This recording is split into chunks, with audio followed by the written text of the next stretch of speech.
Thanks for staying with us here on Breakfast Central. A group of protesters have stormed the gates of the National Assembly complex in Abuja amid rising public anger over the ongoing Electoral Amendment Bill.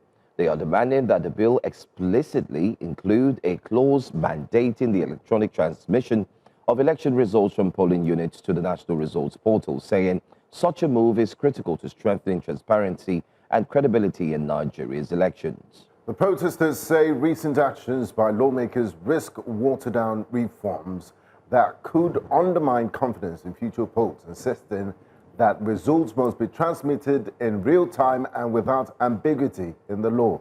While responding to the concerns, Senate President Godswill Akpabio denied claims that the Senate had removed electronic transmission from the proposed amendment, insisting that the existing provisions in the Electoral Act of 2022 were retained. The protest highlights growing frustration among Nigerians over electoral reform efforts ahead of the 2027 general election, with many saying that transparent results transmission remains a cornerstone of credible democracy.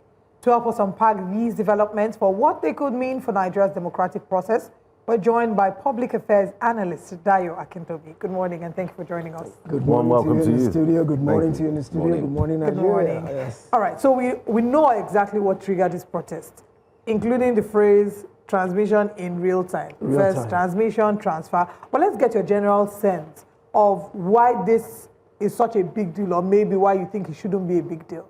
It's a big deal because there's large-scale discontent with what happened in 2023 in the elections. And essentially, people don't want a repeat of that in 2027. Nigerians are interested in credible, transparent, and results that can stand the test of integrity. And there seems to be a bitter taste in people's mouth that in the past, votes have not counted accurately the way they should. And they see this technology as a panacea, as a solution to at least assure that results are not tampered with, that results are not altered between the polling booth and the collation center, which historically is where the adjustments have taken place. Having said that, I'm personally aware that INEC has had issues in the past with attempting to do this electronic transmission of votes. So in fact, in trying to utilize technology generally.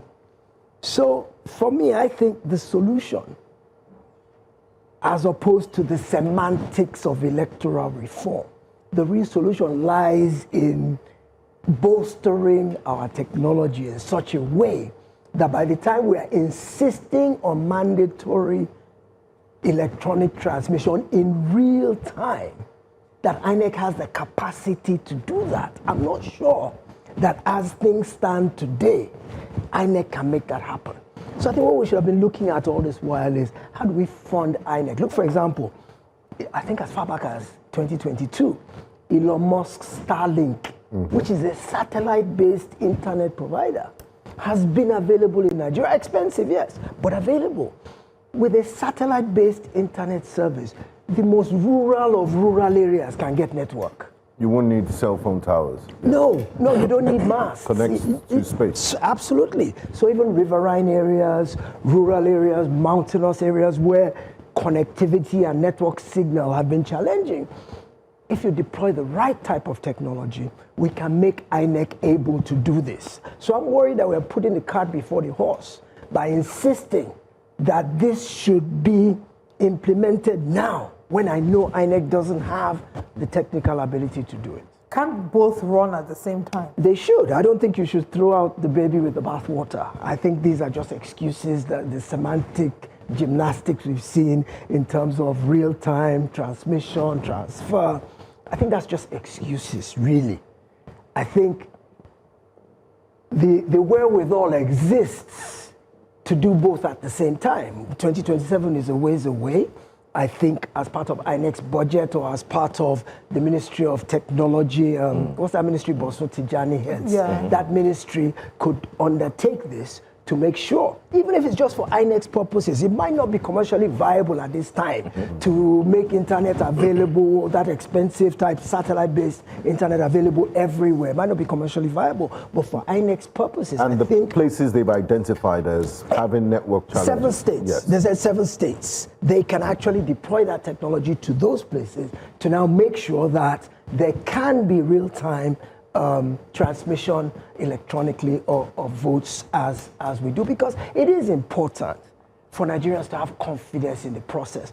Part of the reason why this government has a crisis of credibility in the public is because a lot of people are not satisfied with the way they came into office. 2023 left a lot to be desired in terms of the electoral process, and the Supreme Court essentially put a dagger in our heart when they said, look, the law as it stands today does not mandate electronic transmission. It's up to INEC to transmit the way they want to. And that's why there's this clamor now that law must be updated. But I think it should be updated in consonance with extant realities. Our reality today is that we don't have the technological know-how. Also, as an aside, I don't think electronic transmission of votes is the end-all and be-all that will kill all elements of cheating and rigging.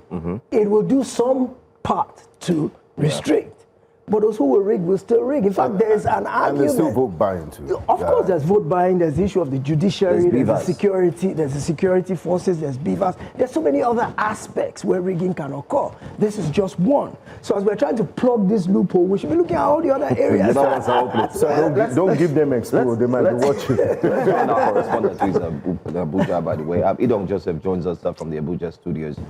He's been following closely. Yesterday, you also covered the protest on ground where everyone was indeed chanting, calling on the name of the Senate President. Today marks D-Day. Give us an overview of what happened yesterday, walking into what will happen today. Well, good morning to the team in the studio. Yesterday, it was supposed to be a protest by civil society organization. Lots of them who focus on electoral matters. We are supposed to protest yesterday, and they arrived to the venue, that's the National Assembly's gates, as early as 8 a.m. and they started the procession, just chanting songs of solidarity, seeking electronic transmission of election results in real time, saying that they don't want what happened in the last general election in 2023 to repeat itself, where the Supreme Court said INEC has the sole right to prescribe what means it wants to transmit election results. And so that was what the songs they were chanting all through till around 10 a.m. when Peter Obi came around. And when the presence of Peter Obi, when he came, some Nigerians who had joined these civil society organizations in this protest started shouting, chanting songs, hailing him, and they now shifted side and went to meet Peter Obi. And Peter Obi, noticing that these civil society groups were here, he tried to start a conversation with them, because he walks up to them, and when he noticed that they were not giving him that attention, so he had to leave. And those some Nigerians who had joined the civil society organization, as I said, left and went to Peter Obi, and Peter Obi walked up to the gate, which was locked as at that yesterday, because they didn't want the security at the gate there, didn't want people to go into the complex. And at that point, that was where we got to hold, we had an interview with Peter Obi, and the same demand the civil society organizations were making, that was the same demand Peter Obi was also making, that he doesn't want the issue of glitches to repeat itself again in this election. And when these civil society organizations who earlier had scheduled this protest noticed that Peter Obi has taken the day, they had a meeting. And in that meeting, at the end of the meeting, I started seeing some of them leaving, and they all dispersed and left the place. And after then, Peter Obi also left with them. And that was it. That was basically what played out yesterday. But for today, we hope that they are going to resume. But what we are seeing is that there is supposed to be a special session in the Senate, of which we hope that, from what I've heard so far this morning, is that session is regarding this electoral Amendment Act, which has raised conversation all around. And that's what we're seeing today. And we hope the protest is going to happen, but it's not still clear if the protest is going to hold today because of the sitting that is going to be holding in the Senate this morning. Okay. Just to ask again, so we can get back into the studio and continue our conversation. We did hear that during the protest, there were some persons who infiltrated the protest, street urchins, persons who were dressed in Peter Obi T-shirts, trying to infiltrate and act like they were part of the protesters just to wreak havoc. Can you confirm that as well?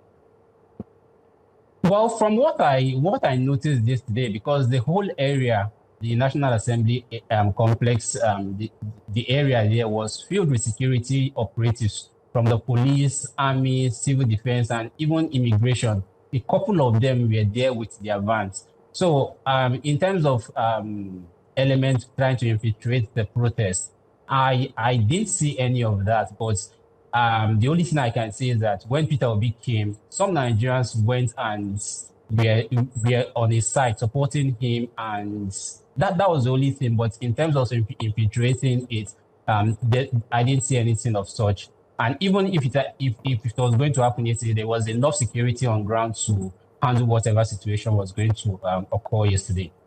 All right. Thank you so much, Idong Joseph. We look forward to joining you again, possibly in the subsequent programming, so you can give us updates on what's happening, especially live action, if there will be protests, if there will be any protests today. Thank you. Thank you so much. You know,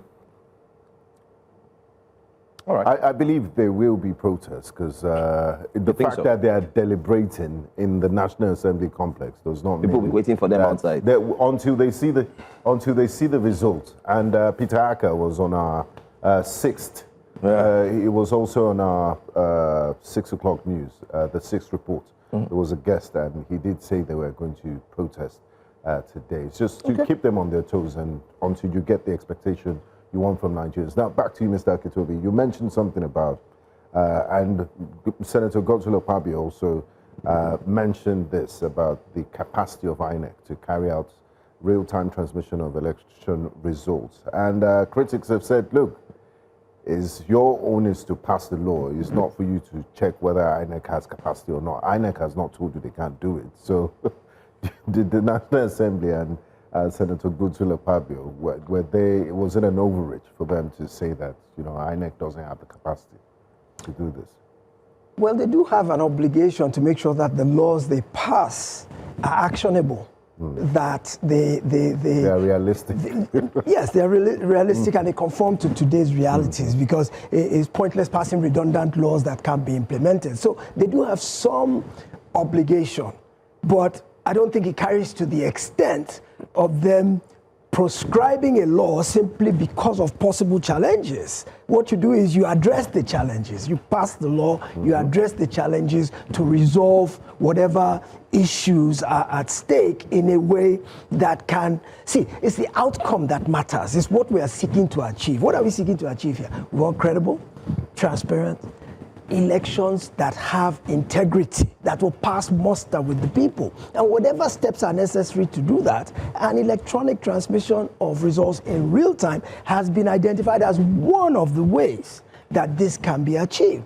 So the solution should not be making excuses as to why it can't work. The solution is to proffer ideas about how it can be made to work. So I'm happy that the public is awakened and that there's political consciousness to the point that a protest would take place on account of a single word in a law, and that people are that engaged and that concerned. Because remember, we've had a lot of apathy, voting apathy. The number of people that are politically engaged seems to be dropping precipitously. So if people are this concerned about the integrity of the electoral process to where they're willing to come out in droves to protest the exclusion of something they feel is critical, I think it's a good step for our democracy that more and more people are getting involved. So let's also now talk about the involvement of His Excellency Peter Obi in the elections. Of course, the analysis have started to come out. Many have applauded his courage. They have said that what he's done is a step in the right direction because they believe that this was a major issue with the elections in 2023. There are all the others who have criticized it, referring to it as political theatrics. But there have also been calls for other political leaders, like the likes of His Excellency Alhaji Atiku, His Excellency former Governor Rotimi Amechi, and all the other big wigs, the big names, to come out and join the protest. What side would you typically lean toward? Well, I don't think it's even just the opposition. I think even APC existing members and those who are already in political office should all stand up and make their voices heard in terms of this, because to have credible elections is to the benefit of each and every aspirant or political player, because they can then know they are standing on a legitimate platform and there are no questions about how they got into office, which now gives them a clear mandate to represent their people without fear or favor. So I was rather disappointed that we didn't see more of the political players stand up yesterday and say, yes, this should be done. There's a possibility that because the Senate has called for an emergency meeting today, and clearly it's to address this issue, because if you look at the run-up to the passage of the bill, they had 2 executive sessions. One lasted 3 hours, one lasted 5 hours, and you could tell that they were grappling with this knotty issue, because the ad hoc committee that they set up had gone out, done public hearings all across the country, had taken and collated feedback, all the viewpoints from the feedback, and came with a recommendation that even the House of Representatives had passed this thing with electronic transmission of results in real time. So when that ad hoc Senate committee came back with its own recommendations, clearly the recommendation was, let's pass it with that clause in there. But obviously there was some measure of opposition. That's why they had those 2 executive sessions where they shut the media out, shut the public out, and they had this. And for it to have lasted that long, it means it wasn't an easy resolution. And when the matter came up now in the open, one senator proposed the motion to leave real time out. It was seconded, I think, by Barao, the Senate deputy president. And from there, that happened. So at the end of the day, I think what is most important for all Nigerians, both the players and the electorate, is that whatever means are required to make sure that elections pass muster, even this electronic transmission that we're really getting emotional over, those who have the technical know-how can subvert it. That's the truth.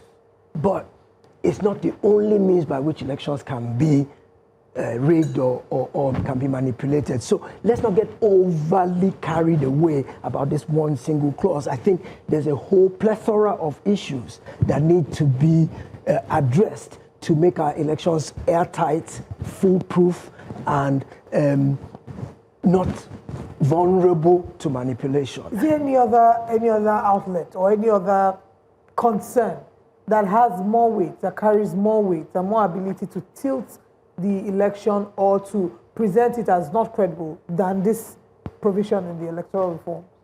Well, the issues that I think the Act addresses that will help reduce the prevalence of those issues you're talking about. Things like, for example, penalty for electoral offenses. I think that's a big one. I think that's a big one, because in the past, I can't recall that I've ever heard anybody who was arrested for vote buying or arrested for ballot snatching or arrested for any of the other electoral offenses being arrested, prosecuted, and punished. Even if it has happened, it's usually the street level operatives and not, and those people are definitely working for somebody. They're not the ones who are snatching ballots for their own purposes. So I think that beyond electronic transmission of votes, look at issues like even the beavers, for example. That's where at this time there's a clause in there that says if you have not been able to pick up your PVC, you should be able to download it. It has a QR code. That QR code should be verified at the point of voting, and you can use that downloadable paper to vote. So these are different things. I know you're asking that what is more important in terms of being able to compromise the election, and I say all of the elements. There's so many, even just police, security forces during the election. They are critical, because if they are not there, to assure our safety and security and our freedom people won't go out. And then you had 2023 where you had people were walking around with canes and flogging people and telling people don't come out. Yes. If you come out, you'll be flogged. Yes. Those issues too can be looked into. Absolutely. And then the police officers as well, like you've mentioned, oftentimes they just sit down at the polling unit. No weapons are allowed. And you have just one person, only one person manning a polling unit. Yes. When incidences occur, you see them also running, like we did see videos. The police officer needs to run to save himself. Yes. So how do we handle all of this? I mean, all of these things need to be looked into. They sure do. And so on. But, I don't know, I mean, elections are a civil exercise. In other countries, the Ghanaians go about their regular business. It's not even a public holiday, and they have elections. So I wonder why we always focus on militarization. We need to have scaled that. We do show of force like 3 days before election. You just see all the and you're not going to battle. It's a civic exercise. Yes. But let's talk about one of the biggest issues that occurred last time we went out for elections in 2023. It was the lowest turnout since Nigeria's return to democracy. 94.47 million registered voters. When INEC announced that, people were excited that, wow, such a huge number. But at the end of the day, only 24.9 million Nigerians actually came out to vote. And you can see how abysmal that is. What do you think is responsible for that turnout? And now, I mean, in the aftermath of the elections in 2023, a lot of people lost hope in the system. There was go to court, you know, so people are still carrying that grudge and pain. So what would be the game changer now? And, you know, when more people come out to vote, it actually makes rigging harder. Yeah, so what does Nigeria need to do, or INEC, or the media, to let people know that this is a matter of life and death, literally? Two things, two critical things discourage people from coming out to vote.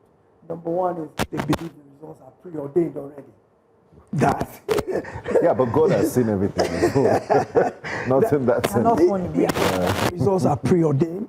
And secondly, that they're disillusioned with the political process completely, that even if I go and vote and the person, whoever wins, it's not going to affect my life because they're going to Abuja or going to Alausa to go and sort themselves out, their cronies and their families, that they don't have altruistic motives. They don't have the interest of the populace at heart. So those two reasons are the primary basis for apathy. So people would rather play football on the streets on election day? That's what you see. The streets are closed, so it's an opportunity to come out and have fun and play football. They set up goalposts on one end of the street and on the other end, and they play football till the streets are reopened.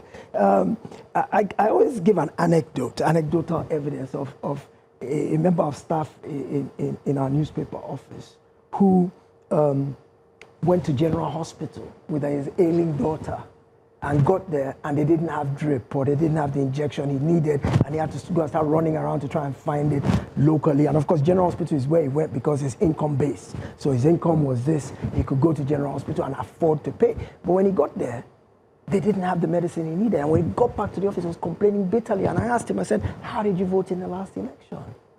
And he said, vote, why would I vote? He couldn't see the nexus between the absence of healthcare, of proper healthcare, and the vote that he cast. He couldn't see the link, and many Nigerians are like that. We don't see the direct impact of good governance, which we have the wherewithal to empanel good governance by that very act we do on voting day. We don't interrogate the manifestos, we don't engage with the candidates, we don't ask the right questions in the run-up to the election. And it's a pretty expensive exercise. Well, we spend a lot. Yes, absolutely. And if we got to the point where people were made to account for the money spent, if you were made to say that there are consequences for not thoroughly executing an election, that, I mean, it's a shame that in 2026, the most credible election we've had was in 1992. Absolutely, up to this date. You know, like imagine up until now. How can your So, past be greater than your present? exactly. But what was the magic wand in 1993 that we can't replicate now? I mean, we had less technology then, we had less population then, and... So maybe we're not being actually sincere with ourselves. Again, the most popular phrase, or one of the most popular phrases will be political will. Is there really political will to carry out free, fair, credible election that majority of Nigerians can see and agree with? These are the Well, issues. today in Abuja, we'll know where the political will lies. We will 12 know o'clock. when lawmakers 12 meet. o'clock. Thank The you, Mr. countdown is on. Akintobi, for joining us Thank you this so much. morning. Always a pleasure. My pleasure always. Thank Thank you so much.